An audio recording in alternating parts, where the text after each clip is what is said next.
우리 옛말에 자수성가라는 이런 말이 있습니다. 요즘에는 우리가 듣기 참 어려운 말이 되어졌는데 이 말의 뜻은 자기 혼자의 힘으로 이 집안을 일으키거나 큰 성공을 거두었다라는 그런 뜻을 가지고 있는 말이죠. 그런데 우리가 엄격한 의미에서 이 자수성가한다는 것이 가능하다라고 생각이 되어집니까? 아마도 저는 어려울 것이다 그렇게 생각이 되어집니다. 자신은 인식을 못할지 모르지만 여러분, 누군가가 눈에 보이지 않는 손길과 도움을 주었기 때문에 사실은 우리가 성공한다라고 한다라는 것, 그것이 가능하다라는 것이지요. 우리가 살아가는 이 인생에는요, 그냥 주어지는 성공이 없는 것입니다. 우연한 성공은 없습니다. 우연처럼 보일지 모르겠지만은 누군가가 성공하고 높은 위치로 올라갔다라고 한다라는 것은요, 여러분, 반드시 거기에는 이유가 있고요, 누군가의 도움이 있었다라는 것입니다. 이러한 사실을 우리가 잘 알고 바른 자세로 살아가야지 우리가 인생에 맺게 되는 열매가 아름답게 될 수가 있는 것입니다. 여러분, 그렇다면 인생의 성공을 주도하는 가장 중요한 열쇠는 무엇일까요? 우리의 노력이나 환경일까요? 아니면은 개인의 재능이라든가 순발력인 것일까요? 우리가 모두가 잘 아는 것처럼 여러분이 안 되려면 얼마든지 안 되는 것이 우리의 인생이라는 것입니다. 여러분, 그러므로 이 모든 여건을 넘어서서 우리가 더 절대적인 이 진리가 필요한데, 여러분, 성경은 그것을 하나님이다 그렇게 소개하고 있습니다. 여러분, 우리 인생의 성공과 실패는 하나님께 달려있는 줄로 믿습니다. 여러분, 인생의 오르막길과 내리막길, 그리고 이 인생의 모든 형통과 이 번성함을 주도하는, 그리고 그것을 결정하는 분은 하나님 자신이라는 것입니다. 여러분, 그러므로 하나님께 우리가 바른 자세로 나아가야지 여러분, 우리의 인생이 바르게 풀려지게 된다라는 것이지요.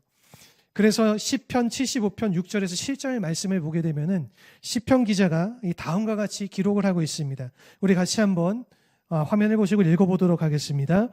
물은 높이는 일이 동쪽에서나 서쪽에서 말미암지 아니하며 남쪽에서도 말미암지 아니하고 오직 재판장이신 하나님이 이를 낮추시고 저를 높이시느니라. 아멘. 여러분, 그렇죠. 우리의 인생의 높낮이를 결정하는 것은요, 동서남북이 아닙니다.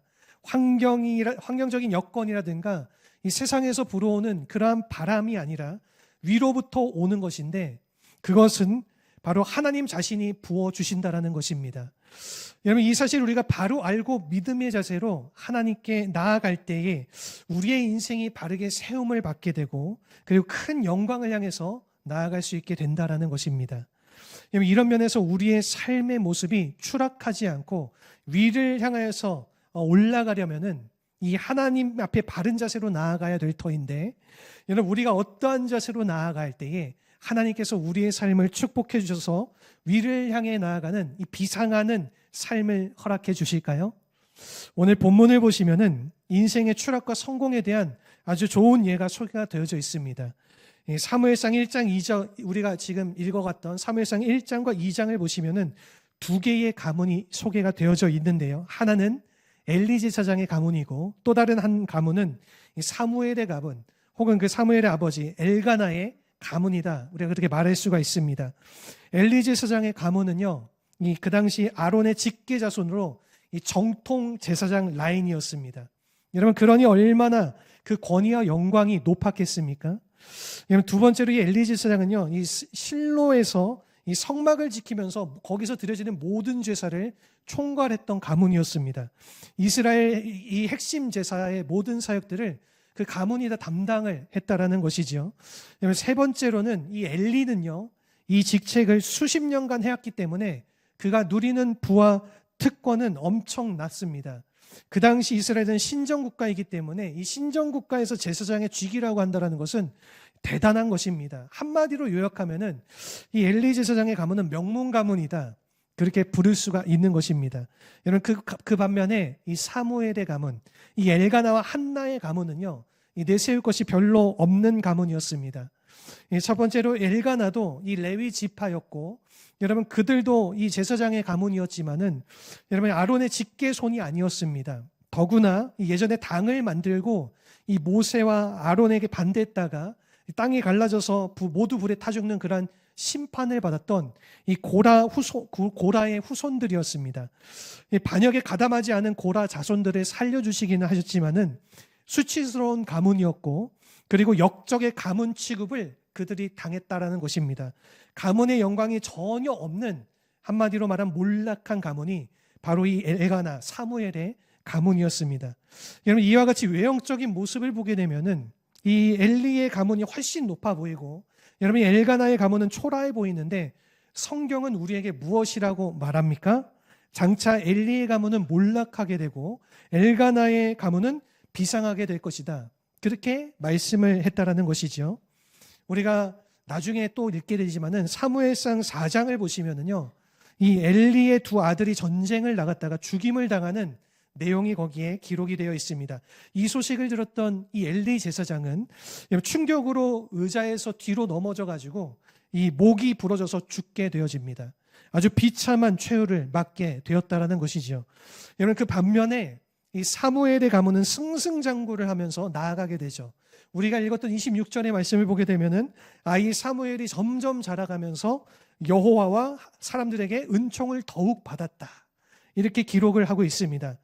여러분, 그래서 엘리가 몰락한 후에 이 사무엘이 그 제사장직을 맞이하게 되었다라는 것입니다. 여러분, 또한 사무엘은요, 이스라엘의 왕정 시대라고 하는 이 새로운 시대의 주역으로 쓰임을 받게 되었죠. 그 결과로 지난주에 함께 나눴던 말씀의 내용처럼, 여러분, 이 사무엘은 일찍이 유례가 없는 그 이스라엘 역사상 전후무후한, 여러분, 이 세 가지의 직분을 담당하는 제사장의 직과 선지자 직과 그리고 사사의 직분을 한 몸으로 감당할 수 있는, 여러분, 그러한 막강한 지도자로 부상을 하게 되었다라는 것입니다. 여러분, 왜 이와 같이 한 가문은 몰락하고 또 다른 한 가문은 비상에서 일어나게 된 것일까요? 여러분, 이것이 우연이라 생각되어지십니까? 아니면은 재능이라든가 아니면 운세 차이 때문에 그렇게 된 것일까요? 그러한 것이 아닙니다. 우리가 30절 하반부의 말씀을 보시면은요, 여기에 대한 분명한 해답을 이렇게 기록하고 있습니다. 우리 같이 한번 30절 하반부 말씀 다시 한번 함께 읽어보도록 하겠습니다. 나를 존중히 여기는 자를 내가 존중히 여기고 나를 멸시하는 자를 내가 경멸하리라. 아멘. 하나님을 존중하면, 하나님을 경외하면 하나님께서 그 인생을 높여주시지만은, 여러분이 하나님을 무시하고 자기 마음대로 살게 되면은 몰락하게 된다라는 그러한 뜻입니다. 여러분, 실제로 우리가 성경의 기록을 보시면은 이 엘리의 가문이 그 후대에 가서 궁극적으로는, 여러분, 그 가문이 완전히 몰락을 하게 되고 역사의 뒤편으로 사라진 사실을 기록을 하고 있습니다. 여러분, 우리가 하나님을 경외하면은 우리의 당대에도 복을 받게 되지만 우리의 후대에도 복을 받게 된다라는 것이죠. 여러분, 그러나 반대로 우리가 하나님을 멸시하고 하나님을 우습게 여기면서 살아가게 되면은 우리도 몰락하게 되지만은 나중에 우리의 후대도 몰락당하게 된다라는 것입니다. 여러분, 이런 의미에서 하나님을 경외하느냐 아니면 하나님을 무시하느냐는 굉장히 중요한 것입니다. 여러분, 여기에 따라서 우리는 비상할 수도 있고 추락을 할 수도 있다라는 것입니다. 우리가 아무리 연약하고 미약할지라도 하나님을 존중하게 되면은 하나님께서 우리의 인생을 세워주시는 것입니다. 우리가 당하는 모든 침체를 벗어나게 하시고 참된 성공을 향해서 나아가게 만들어 주신다라는 것이지요. 교회도 마찬가지입니다. 여러분, 이 교회가 하나님을 존중할 때에, 그리고 하나님께 순종하며 나아갈 때에 하나님이 교회를 일으켜 세워주시는 것이지, 하나님을 무시하고 세상의 세속화의 물결을 따라가게 되면 어떠한 교회든지 타락하고 몰락할 수밖에 없는 것입니다. 이러한 의미에서 여러분, 이 개인이건 교회이건 하나님을 존중하는 삶이라고 하는 것은 대단히 중요합니다. 우리가 조금 연약할지라도 하나님을 존중하면 하나님이 우리를 도와주시고 세워주시지만은, 그러나 아무리 우리가 가진 것이 많아도 하나님을 무시하고 내 마음대로 살아가게 된다라면은 우리의 인생의 마지막 결론은 몰락으로 끝난다라는 것입니다. 그러므로 이 시간 우리가 물어야 될 질문은 바로 이것입니다. 아주 중요한 질문이 바로 우리가 인생을 살아가면서 어떻게 하면은 이 하나님을 경외하면서 살아갈 수 있을 것인가? 여러분, 이 하나님을 무시하는 것이 아니라 하나님을 존중하며 살아가기 위해서 우리에게 무엇이 필요할지, 오늘 본문의 이 엘리의 경우를 통하여서 우리가 하나님을 존중하며 사는 데 필요한 세 가지를 함께 나눠보고자 합니다. 우선 첫 번째입니다. 첫 번째는 하나님의 능력을 인식해야 한다라는 것입니다. 27절을 보시면은요, 엘리 가문이 하나님을 멸시하게 된 이유를 설명하시면서 이렇게 말씀하고 있습니다. 우리 같이 한번 27절 말씀 읽어보도록 하겠습니다. 하나님의 사람이 엘리에게 와서 그에게 이르되 여호와의 말씀에 너희 조상의 집이 애굽에서 바로의 집에 속하였을 때에 내가 그들에게 나타나지 아니하였느냐. 아멘. 여러분, 이스라엘의 조상들이 이집트에 있을 때, 애굽 땅이죠. 그 애굽 땅에 있을 때에 하나님이 그들에게 나타나셔서 무엇을 보여주었습니까? 예를 들면 10가지의 재앙을 우리가 말할 수가 있겠죠. 이 10가지의 재앙은 이 애굽의 잡신들을 심판하신 하나님의 손길이었다. 우리가 그렇게 말할 수 있는데, 여러분, 애굽 사람들이 신같이 떠받들었던 이 나일강을 피로 물들게 하시고 또 이 개구리라든가 파리, 흑암 등을 통해서 여러분이 하나님이 잡신들을 누르시는 놀라운 능력을 그들에게 보여주셨다라는 것입니다. 뿐만 아니라 이 유월절 어린 양을 통해서 이 죽음의 권세마저도 다 다스리시는 그런 하나님을 그들에게 보여주셨습니다. 이 죽음의 사자가 각 가정에 이 장자들을 칠 때에 어린 양의 피가 문설주에 발라져 있는 그 집안은 그냥 넘어갔던, 패스오버, 그냥 넘어갔었죠. 여러분, 여기서 나온 이 이스라엘의 유명한 절기가 영어로 이 패스오버, 그 이름 그대로 이 유월절이라고 하는 절기인 것입니다. 이 죽음의 권세마저도 다스리는 이 하나님의 권세를 그들에게 보여주셨을 뿐만 아니라, 여러분, 이 430년간의 이 모든 이스라엘 백성들이 그들이 짊어지고 있었던 노예의 사슬들을 다 끊어주시고 홍해까지 갈라주신 이 초자연적인 능력, 이 모든 것들을 하나님께서 그들에게 나타내 보여주셨는데, 여러분, 그들이 이 모든 것들을 다 잊어버렸다라는 것입니다. 여러분, 오늘 우리가 하나님을 멸시하지 않고 존중하기 위해서는 우리가 맨 먼저 인식해야 될 것이 바로 하나님이 하나님 되신과 이러한 하나님의 능력을 인식해야 한다라는 것입니다. 여러분, 이것을 우리가 잊어버리게 되면은 이 하나님을 우리의 뒤편에 두고 우리의 모든 것들을 자신의 힘으로 하려고 한다는 거죠. 여러분, 이러한 사람들은요, 문제가 생겼을 때 기도하지 않습니다. 자신의 능력으로 해결할 수 있다라고 믿기 때문인 것이죠. 여러분, 그러나 하나님의 능력을 인식하는 사람들은요, 다릅니다. 문제가 생기면 가장 먼저 하나님께 엎드립니다. 가장 먼저 하나님 앞에 두 손을 들고 부르짖는 것입니다. 여러분, 심지어 자신의 뜻과 달라도 하나님의 말씀에 순종해서 하나님의 길을 가기 위해서 애를 쓰면서 살아가게 된다는 것입니다. 여러분, 이와 같이 하나님 중심으로 돌아가서 하나님의 권세와 능력을 인정하고 그분의 뜻대로 살아가려고 할 때에, 여러분, 이 하나님께서 그 인생을 반전시켜 주시고 다시 일으켜 세워 주시는 것입니다. 제가 이제 책을 읽다가 미국의 어떤 한 사람에 대한 간증을 들었던 적이 있는데, 이 미국의 마크 헨센이라고 하는 이러한 사람의 이야기가 있습니다. 이 사람은요, 1974년도에 사업을 하다가 완전히 파산을 하게 되었습니다. 그때 그가 이 뉴욕의 허름한 할렘가를 이렇게 헤매고 다니다가 한 교회를 우연히 찾아서 들어가게 됐는데, 그 교회 목사님이 그 마크 헨센이에게 이 책 한 권을 주면서 읽어보라, 그렇게 권면을 해줬습니다. 그때 그 책이 부활이라고 하는 책이었는데, 그 책에는 이러한 내용이 적혀져 있었다고 합니다. 예수님의 부활은 죽음이라고 하는 막다른 골목에서 시작이 되었다. 그러므로 누구든지 막다른 골목에서 이 무덤을 여실 하나님을 바라보면 누구든지 일어날 수 있다. 이러한 내용이었습니다. 여기에 힘을 얻은 이 마크가 하나님께 나아가서 기도하기 시작했고, 하나님을 중심으로 믿음을 가지고 살게 되었습니다. 참으로 감사하게 그 결과 약 6년이 지난 후에 여전히 빚은 있지만은 조금씩 빚을 많이 갚아갈 수 있게 되었고, 여러분, 은행에서 원래는 신용불량자였는데 감사하게도 6만 불의 돈을 그가 빌려서 새로운 사업을 이렇게 시작을 할 수 있게 되었습니다. 그런데 이 사람이 여기서 은행에서 대출받은 돈을 가지고 11조를 뗄 것인가 안 뗄 것인가, 그것을 가지고 고민하기 시작했습니다. 사실 이것은 자신이 번 것이 아니라 은행에서 대출한 돈이기 때문에 굳이 11조를 안 떼어도 되었고요. 그리고 다른 곳에 쓸 곳도 많았지만은, 그럼에도 이 마크는요, 믿음으로 그 대출에게 11조인 6천 불을 하나님께 드렸습니다. 그런데 며칠 후에 은행에서 전화가 그에게 걸려왔습니다. 이 내용이 이렇습니다. 지난 6년 동안 당신이 착실하게 이자를 잘 지불해왔기 때문에 이번에 새롭게 대출받은 6만 불을 삭제해 주겠다라는 그러한 전화의 내용이었다라는 것입니다.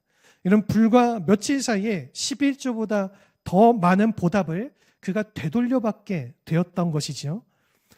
여러분, 그렇다고 해서 여러분들이 이야기를 또 자신의 이야기처럼 생각하고 11조보다 더 많은 보답을 바라면서 여러분 그렇게 11조를 드리시면 안 됩니다.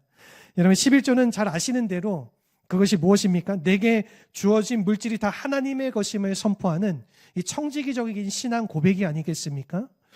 여러분, 이와 같이 비록 그의 형편은 어려웠지만은 여러분, 이 하나님 중심으로 돌아가기 위해서 이 믿음의 삶을 그가 실천한 결과 기울어진 그의 인생이 다시 한번 회복되어지고 일어서게 되었다라고 하는 이 아름다운 실화의 이야기가 있습니다.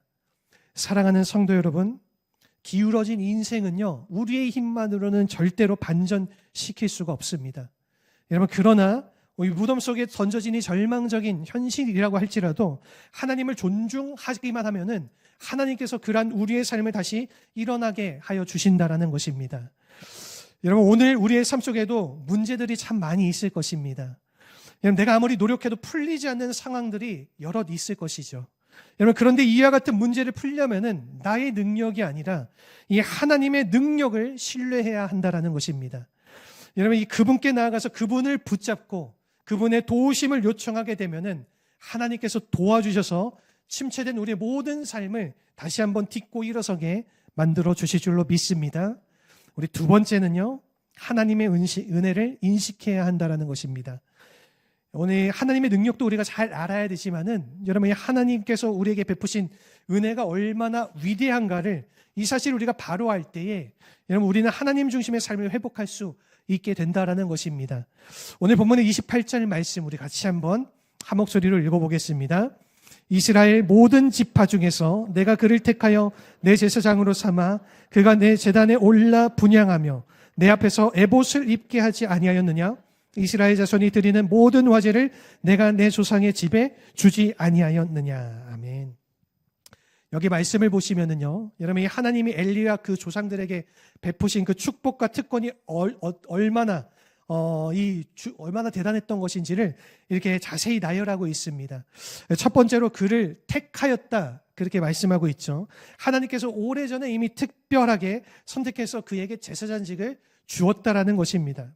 두 번째로는 내 제단에 올라서 분향하겠다, 그렇게 말씀하고 있죠. 여러분, 이것은요, 제사장에게만 주시는 그런 특권을 주셨다라는 것이죠. 그리고 이 하나님께 직접 나아가 여러분 기도의 향을 올린다라고 하는 것, 여러분 이것은 얼마나 큰 특권인지 많은 분들이 잘 모르시는데, 여러분 사실 이 기도는요, 여러분 우리에게 주신 하나님의 놀라운 능력이고 특권이라는 것입니다. 어떤 분들은 여러분 이 기도하자 그렇게 말하면은 괜히 의무라고 생각하고 피하려고 하는 분들이 많이 계신데, 여러분 그런데 우리는 이 기도의 특권을 놓치지 말아야 될 줄로 믿습니다. 우리가 조만간 여러분 고난주간 특별 새벽 기도회를 우리가 진행할 터인데, 여러분 이 특별 새벽 기도회 꼭 나오시라는 말씀입니다. 나오셔서 여러분 기도의 특권을 마음껏 누리실 수 있는 우리 모두가 되시기를 소원합니다. 세 번째로는 에봇을 입게 했습니다. 여러분, 이 에봇이라고 하는 것은 제사장이 입는 영광스러운 옷을 말하는 것인데, 영광된 옷을 그에게 입혀주셨다라는 것이죠. 그리고 네 번째로는 모든 화제를 그들에게 주었다, 그렇게 말하고 있는데, 여러분 이 화제는요, 불에 태워드리는 이 제사를 말하는 것인데, 제사를 드린 후에 그 제물로 드려진 잘 구워진 고기들을 그들이 풍족하게 먹을 수 있는 그 풍성함을 그들에게 주었다라는 것입니다. 한마디로 요약을 하면은요, 여러분 이 하나님께서 엘리가 보내게 주신 은총들이요, 아주 특별했다라는 것입니다. 여러분 그러한 특별한 은혜를 그들에게 주셨는데 그들이 그 은혜들을 다 저버리고 하나님을 멸시했다라는 것이죠. 여러분 우리가 언제 하나님을 멸시하는지 아십니까? 그것은요, 나의 나된 것이 하나님의 은혜인 것임을 모르고 우리가 이 자신이 잘나서 된 줄을 알 때 우리가 하나님을 멸시하는 자가 되어집니다.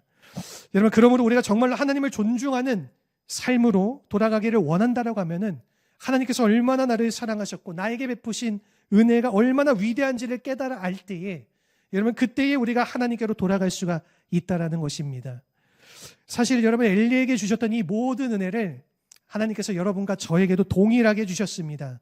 하나님께서 예수 그리스도를 통하여서 우리를 자녀로 택하여 주지 않으셨습니까? 여러분, 이뿐만 아니라 우리에게 제사장직을 주셨죠. 그 당시 특별한 제사장들만 누릴 수 있었던 그 모든 특권들. 여러분, 신약 성경에 의하면은요, 히브리서 말씀에 보게 되면은 모든 그리스도인들은 왕 같은 제사장들이라, 그렇게 우리에게 말씀하고 있습니다. 세 번째로는요, 우리가 은혜의 보좌 앞으로 직접 나아가서 우리가 하나님 앞에 분향하며 기도할 수 있는 그 기도의 특권들을 우리 모든 그리스도인들에게 다 주었다라는 것입니다. 여러분, 이뿐만 아니라 의의 영광된 그 에봇 옷을 우리에게도 동일하게 입혀주셔서 하나님 앞에 우리가 의롭게 서고 살아갈 수 있도록 그렇게 우리를 만들어주시고, 여러분, 이것도 부족했는지 우리가 정말로 풍족하게 먹을 수 있는 아름다운 삶을 살아갈 수 있도록 그러한 은혜를 우리에게 베풀어 주셨다는 것이죠. 여러분, 이와 같이 우리에게 베풀어 주신 이 모든 것들을 우리가 한마디로 이야기한다면 그것이 무엇입니까? 바로 은혜라는 것입니다. 여러분, 그런데 오늘날 이 현대 그리스도인들이 여러분, 이와 같은 것들을 은혜라고 생각하지 않고 당연시할 때가 정말로 많이 있다라는 것입니다. 내가 잘나서 얻은 줄 알고, 여러분, 내 능력으로 이룬 줄 알고 내세우려 할 때가 많이 있지 않습니까? 여러분, 기억하시기를 바랍니다. 여러분, 우리에게 주어준 것 중 당연한 것은 하나도 없습니다. 여러분, 우리의 건강, 우리의 생명, 그리고 우리의 가정의 축복들, 우리의 사랑하는 자녀들, 여러분, 내가 오늘 아침에 일어나고 저녁에 잠자는 이 모든 것들 당연한 것이 아니라 하나님의 은혜라는 것입니다. 이 은혜를 고백하며 살아갈 때에 우리의 삶이 바르게 되고 하나님 중심으로 돌아갈 수 있게 된다는 것이죠. 하나님께서 여러분 다윗을 많이 축복해 주시지 않았습니까? 하나님께서 왜 다윗을 그렇게 축복해 주셨는지 아십니까? 다윗을 보면은요, 항상 하나님을 향해서 그 은혜에 대해 아주 황송하는 마음을 가지고 있었다는 것을 우리가 볼 수가 있습니다. 예를 들어서 여러분 시편 8장 4절에서 5절 말씀을 보게 되면은 다윗의 이러한 고백이 기록이 되어져 있습니다. 우리 같이 한번 시편 8장 4절에서 5절 말씀 읽어보도록 하겠습니다. 사람이 무엇이기에 주께서 그를 생각하시며 인자가 무엇이기에 주께서 그를 돌보시나이까? 그를 하나님보다 조금 못하게 하시고 영화와 종기로 관을 씌우셨나이다. 아멘. 여러분, 여기서 인자라고 하는 것은 궁극적으로는 장차 오실 예수님을 말하는 것이지만은 1차적으로는 이 다윗 자신을 말하는 것입니다. 여러분, 다윗은요, 자신에게 주어진 그 모든 왕권이나 영광을 결코 당연시 여기지 않았습니다. 어찌하여서 이와 같은 존귀와 영광을 나에게 주시냐고 여러분 반문을 하고 있는 것입니다.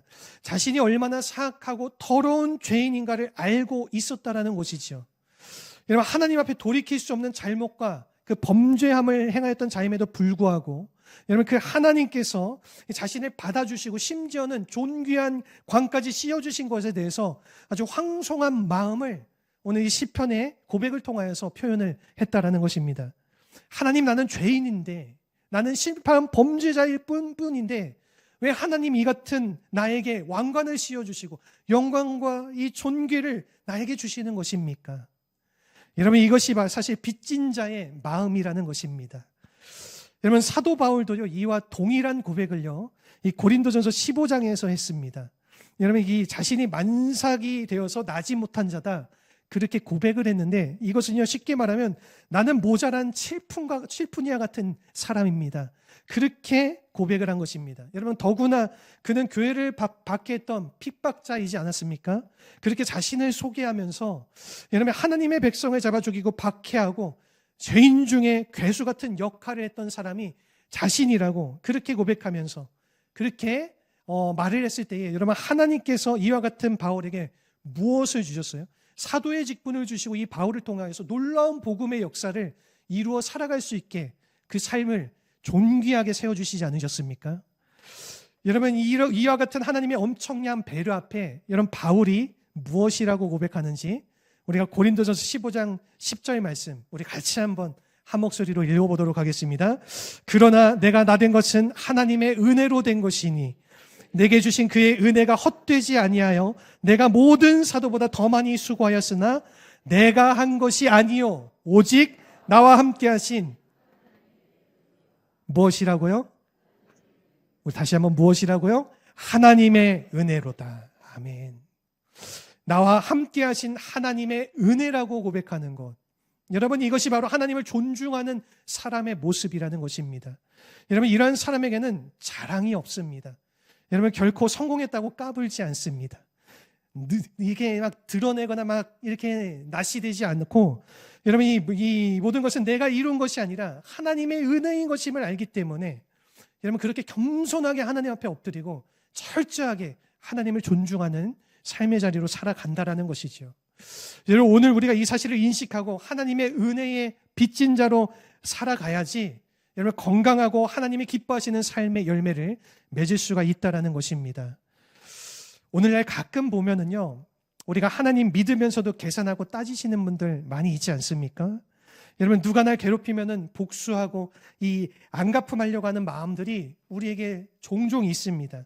하나님이 우리를 그렇게 사랑해 주시고 우리에게 자비를 베풀어 주셨음에도 불구하고 우리는 다른 사람들을 용서하지 못하고 용납하지 못하는 그런 경향들이 있는 것이죠. 어떤 며느리 한 분이 이 시어머니를 모시고 성지순례를 갔습니다. 그런데 그곳에서 이 시어머니가 심장마비로 그렇게 세상을 떠나고 만 것입니다. 이 영사관을 찾아가서 그 시어머니의 시신을 꼭 고국으로 모셔가고 싶다. 이 며느리가 그렇게 얘기했더니 영사가 이렇게 이야기했습니다. 그것은 너무나도 까다로운 이야기입니다. 법적인 절차도 아주 복잡하고 이 시간도 많이 걸리고 비용도 엄청나게 많이 듭니다. 시어머니의 시신을 그냥 이 땅에 묻으시는 것이 좋을 것 같습니다. 그렇게 말했을 때에 그 며느리가 절대로 안 된다 이렇게 말을 했습니다. 아무리 비용이 많이 들어도 나는 반드시 시어머니의 시신을 고국으로 모시고 가겠다. 그렇게 대답을 한 것입니다. 세상에 이렇게 효심이 강한 며느리가 어디 있냐 그렇게 생각을 했을 때에 사실은 그 이유가 그게 아니었습니다. 성지에 묻었다가 혹시 사흘 만에 다시 살아나시면은 부활하시면은 어떡하냐는 그런 이유 때문에 결단코 고국으로 모시고 가려고 했던 것입니다. 물론 이게 유머이지만은 여러분, 이것은 빚진 자의 자세가 아닌 것이지요. 여러분, 내가 당한 것만 생각했지 내가 시어머니에게 받은 은혜를 저버린 것입니다. 여러분, 사실 며느리가 되시는 분들, 여러분 시어머니들이 좀 힘들게 할 때도 있지만은 여러분 사실 이 베푸신 은혜가 훨씬 많이 있지 않습니까? 여러분, 이 애를 낳으면은 애 낳았다고 미역국 끓여주시고 절기 때마다 절기가 되면은 뭐 주섬주섬 여러 가지 반찬도 이렇게 싸서 보내주시기도 하고, 여러분 손자 손녀들 다 함께 돌보아 주시기도 하고, 여러분 그렇지 않습니까? 여러분, 우리가 받은 은혜를 생각해야지 이 바른 삶을 살아갈 수 있는 것입니다. 설사 여러분 그렇지 않다라고 할지라도 우리는 하나님의 은혜를 받은 자들이기 때문에 여러분, 우리는 모든 사람들을 품고 용납하며 살아갈 수 있어야 된다는 것입니다. 여러분, 그래야지 우리의 인생이 건강하게 살아갈 수가 있게 된다는 것이죠. 정말로 하나님을 경외하고 존중하는 사람들은요, 따지거나 자랑하지 않습니다. 여러분이 저 모든 걸 다 내려놓고 하나님의 은혜 앞에 순복하며 살아가는 그러한 인생, 여러분 이것이 복된 인생이고 아름다운 인생일 줄로 믿습니다. 우리 모두가 그러한 삶을 살아가시기를 주님의 이름으로 축원합니다. 우리 마지막으로 세 번째는요, 하나님께 최선을 드려야 한다는 것입니다. 하나님께 최선을 드리는 자가 바로 하나님을 경외하는 자입니다. 이 엘리가 하나님을 멸시하게 된 결정적인 증거가 오늘 본문의 29절에 잘 나와 있습니다. 우리 같이 한번 29절 말씀 읽어보도록 하겠습니다. 너희는 어찌하여 내가 내 처소에서 명령한 내 재물과 예물을 밟으며 내 아들들을 나보다 더 중히 여겨 내 백성 이스라엘이 드리는 가장 좋은 것으로 너희들을 살지게 하느냐. 아멘.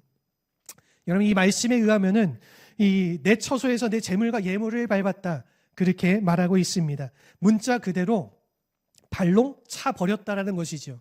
여러분, 이것은 아마 오늘 우리가 읽지는 않았지만은 사무엘상 2장 11절에서 17절에 기록된 이 엘리의 두 아들이 제사를 멸시한 사실을 언급하는 것 같습니다.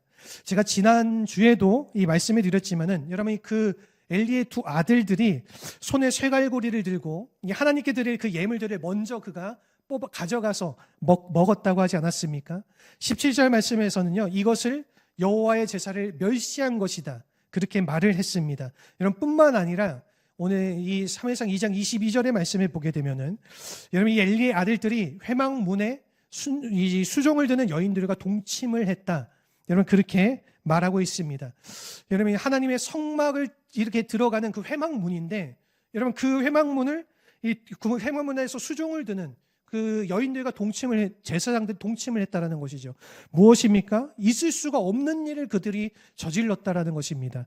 여러분 이것이야말로 신성 모독죄에 해당할 정도로 아주 흉악한 죄를 그 아들들이 저질렀다라는 것이죠. 여러분 이 정도까지 그들이 잘못을 범했으면은 이 엘리가 그 아들들을 데려다 놓고 호통을 치면서 야단을 치고 그들이 잘못된 것을 지적을 해주고 가르쳐 줘야 되는데 여러분 성경 어디에서도 그렇게 했다라고 하는 기록은 나와 있지가 않습니다.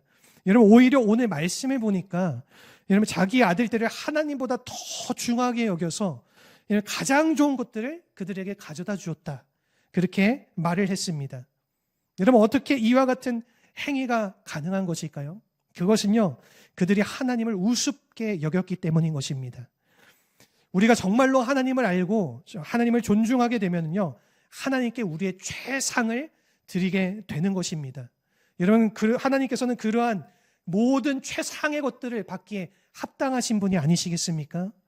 여러분 천지를 창조하신 하나님 그리고 이 영광 가운데 계신 그 하나님 나를 사랑하시고 나에게 한량없는 은혜를 베풀어 주신 그 하나님이신데 여러분 어떻게 그 하나님께 우리가 소홀히 드릴 수가 있겠습니까? 이 쓰다 남은 찌꺼기들 짜투리를 우리가 절대로 하나님께 드릴 수가 없는 것입니다. 여러분 시간이든 물질이건 내가 가진 최상의 것을 여러분 그 하나님께 드리는 것이 당연한 것이죠. 여러분 사실 이 예배라는 것이 무엇입니까? 여러분 이 하나님이 하나님 되심 그 하나님을 예배하는 그 하나님 앞에 우리가 나와서 여러분 그 하나님 앞에 우리의 최상의 것들을 드리는 것 그것이 바로 이 예배가 아니겠습니까?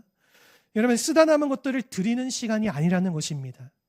여러분 이것저것 해보다 보니까 시간이 남으니까 하나님 앞에 나아오는 것 여러분 이것은 바른 예배의 자세가 아니라는 것이죠.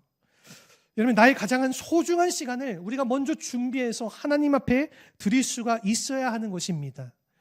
여러분 물질도 마찬가지죠. 우리가 쓰다 남은 찌꺼기를 하나님께 드리는 것이 아닙니다. 나의 가장 소중한 것을 하나님께 드릴 수 있어야 하는 것이죠.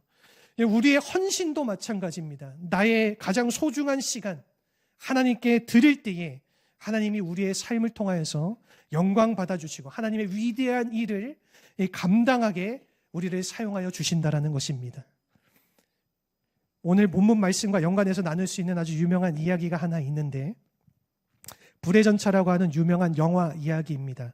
아마 아시는 분들은 많이들 아시겠지만은 이 영화가 1981년도에 미국에서 개봉을 하고 아카데미 작품상을 비롯해서 이 4개의 작품상을 수상한 아주 굉장히 잘 만들어진 영화인데요.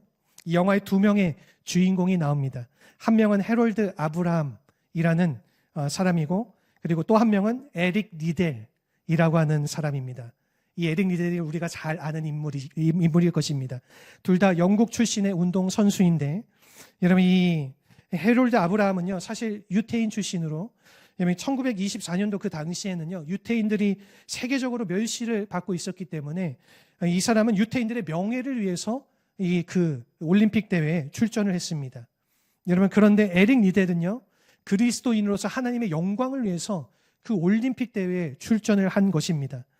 우리가 너무나도 잘 아는 이야기지만 에릭 리델이 이 100m 경기 신기록 100m 경주의 신기록 이 소유자였고 여러분 이 유력한 금메달 후보자였기 때문에 나가기만 하면은 금메달을 따는데 하필 그 경기 날이 주일이라서 그 100m 경기를 포기를 했습니다.